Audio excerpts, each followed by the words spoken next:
everyone.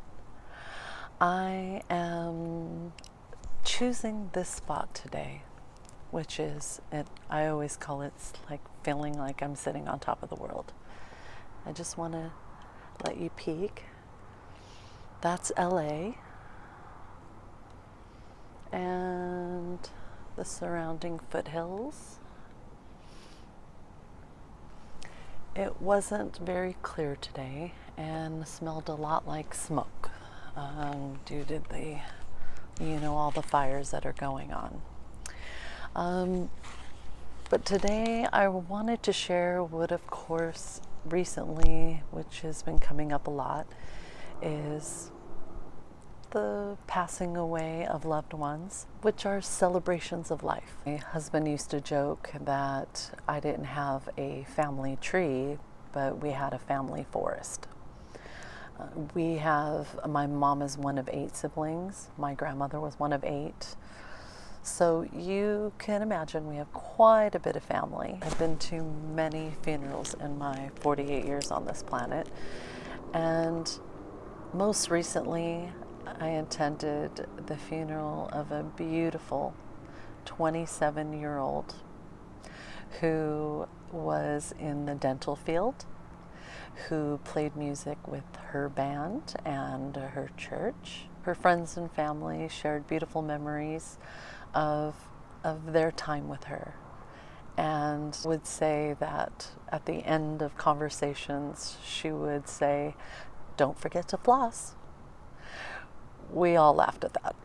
It was just kind of summing up what kind of person she was. The tribute that really stood out was that this young lady was planning her wedding, which was going to be in another month. They decided to make it like her wedding.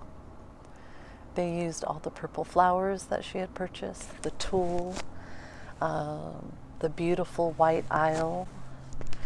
The women, some were dressed in their beautiful dresses, which were purple because that was her color, matching the flowers. The men were wearing zoot suits, which I also learned were our band in Los Angeles County.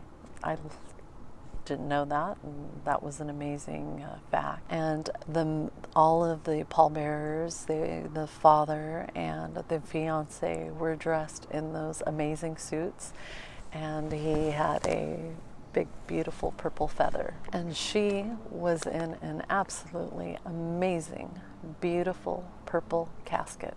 It was beautiful. The loss of a loved one is very difficult.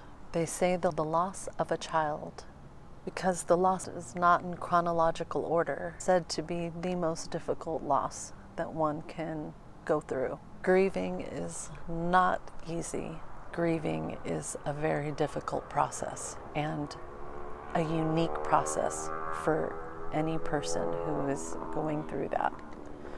Everyone is different. How they cry or they don't cry, if they can talk about it or they just don't want to talk to anyone. It's a very personal and sensitive time, and it's important that those who love and support others understand that. There's not a whole bunch of finding positives in grief, but the one thing that death does is remind us of how to live, how you're living, who you've touched, who are you living the life that you would like to live. This 27-year-old young lady had many more years to go and was, as her father said, just getting started.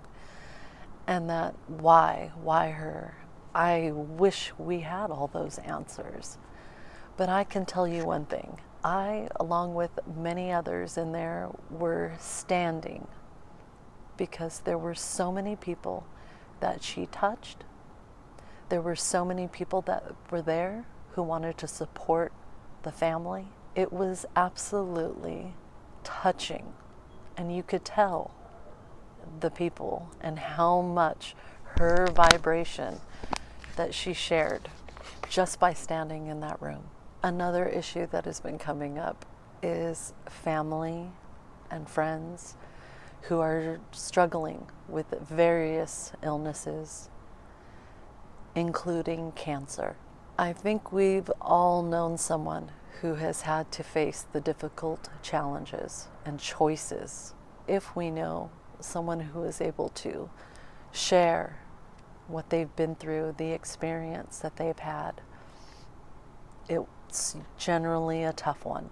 Recently, we had a gentleman that we met at a veteran tribute. He is one of our U.S. veterans. And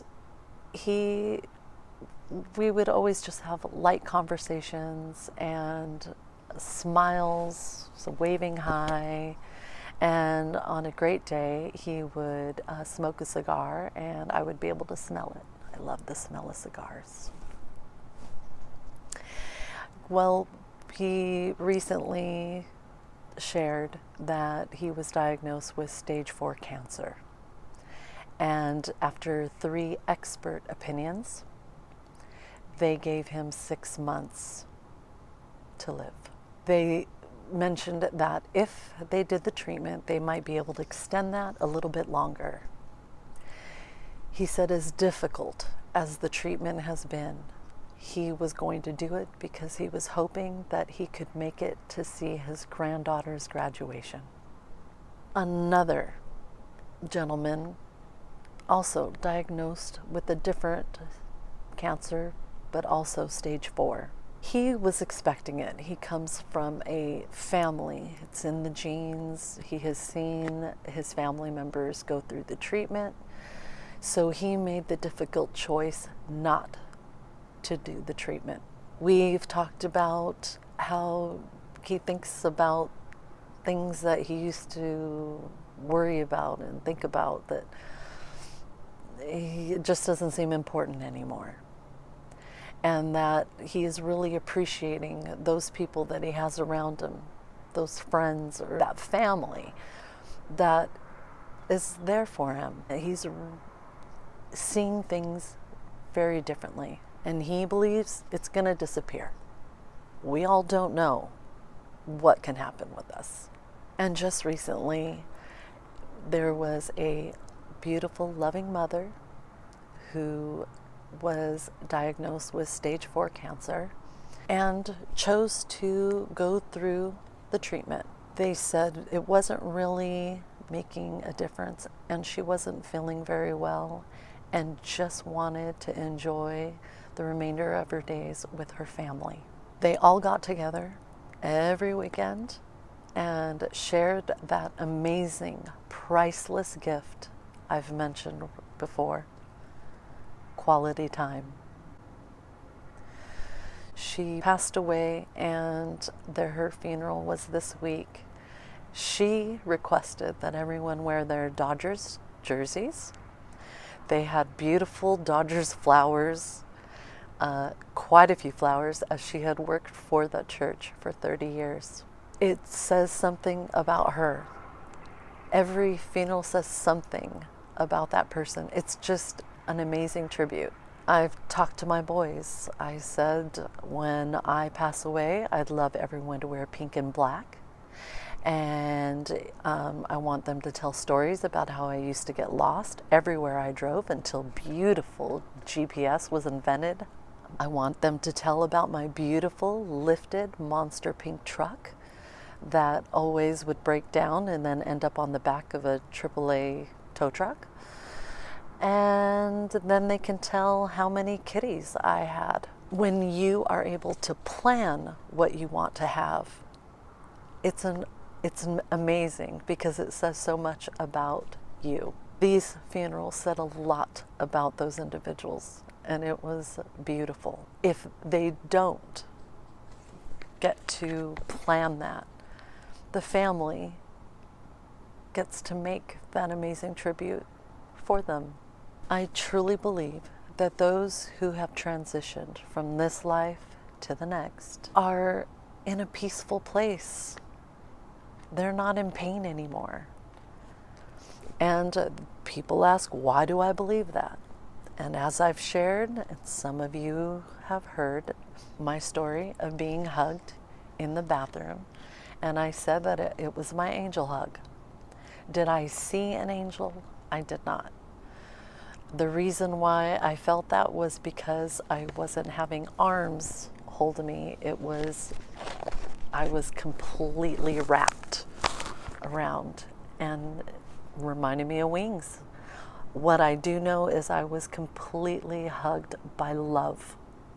Absolute, unconditional, beautiful, and a lot of love.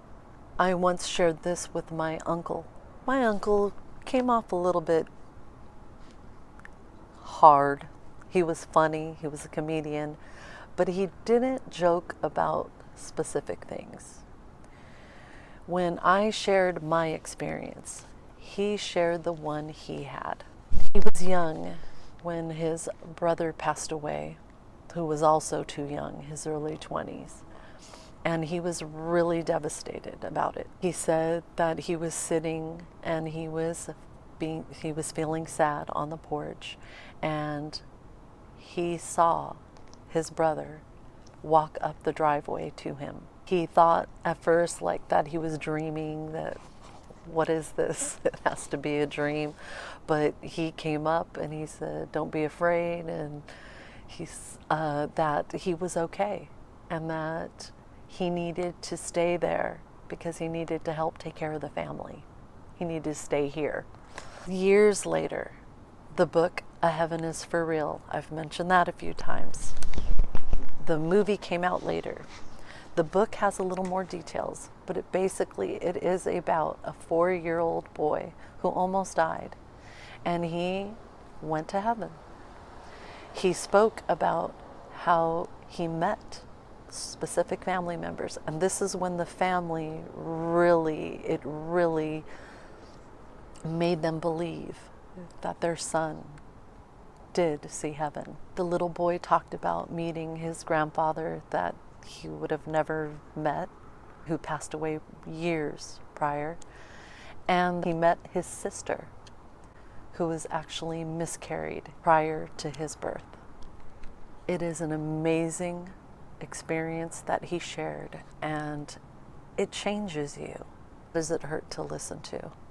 I'm going to attach that in the description box. I just want to end by sharing the wish of that father, of that beautiful 27-year-old. He said that I wished that the last time that I saw her and the last time that I said goodbye, that I just hugged her just a little bit longer. That got everyone. Go out today. Have a wonderful, beautiful, positive day, spreading that beautiful light that you already have. We're born with. Spread it out.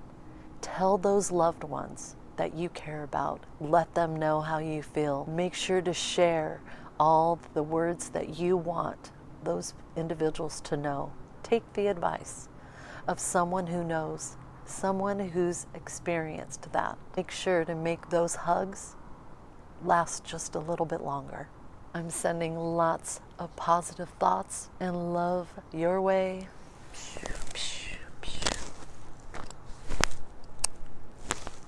Bye.